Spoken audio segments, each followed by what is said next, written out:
Okay, or say Miss Alpha we say some Kahumano, incoming first vice chairman, Ashanti Regional, MPP Meboa. Yes. And NDC. Hey. They made their coin this. Okay. So, good stand there. Only good stand when DC.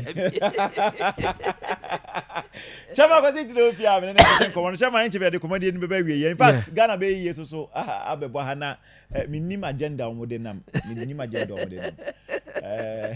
Hey. Agro I agenda for wa ha o minnim agenda omode nam. Anyway. Chairman, you the interview no.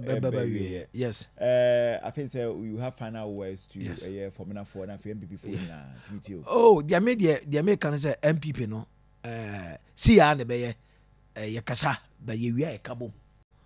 Na see be jama nipa ba ko say o me me na region ono de ono open ye nyama no de. Ene yempene. Yempene in the sense region chairman nyon na yi running mate. Constituency chairman nyon na yi running mate. A national executive five by and the what you say a running mate with consultation with the national executive national neck no. So now po oyino was no one opa neck need to mean carry. What you say it yenya ma papa no. One way enyi nipa yenya si beku nipa ni bi hu fin.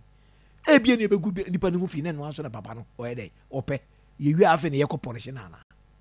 Demo ye ne ha yen say free baby ne free original chairman the studio and ba ye no nie problem any Oheneba no number bi no ka wo ya see so beti Akoma FM 87.9 Kumasi stations so the be bo party no anko interest nti obe say na dia any enso ye mpene because omo the party no running mate no high omo the yen omo the business higher bidder wow the so no and no be support sa ama ne ono no side dia ene yenyim free a ye vanko other region eno so de emwa no ene emwa ye ne yempo ye mpene odi ase se ne be kan no obi afata obi a wo pribia o lo bibia o fata na emom ke de general public Akoma FM 87.9 Kumasi no odi ase Kasanta region be 95%.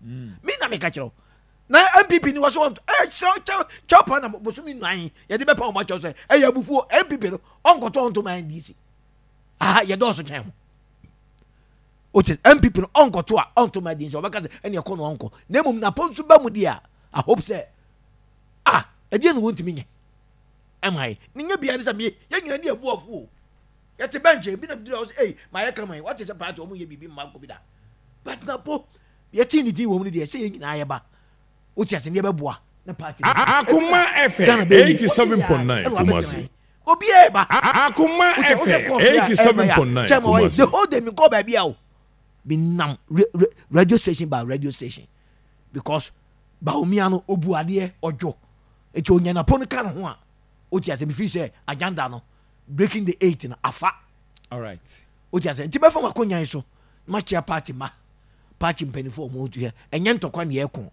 nemum untimi studio no ne yempese o de be say party ne wi asa akohye eno de emoaye nemu ye man up to yawada sane ni host no ana the manager no on pe bibi nkan kire no enti sa wono ye region chairman ye nti ase ma no Akoma FM 87.9 Kumasi ene chena esi IGP eche na offer evidence eche sa ampa jonkuma minu aketo abo me da pa 206-207 Jonkuma no wala office obo me pa uti ase offer evidence e chesa ampa Jonkuma ye poison no ne nipa sumasi and the poison ohun no hobi o so ko no afi egu no ho uti ase o wi no bebi e prono no ye dia confirm ni die ho ni ba no ohun vice the doctors and the chesa ampa poison uti ase into offer evidence emna enti sa yemu bi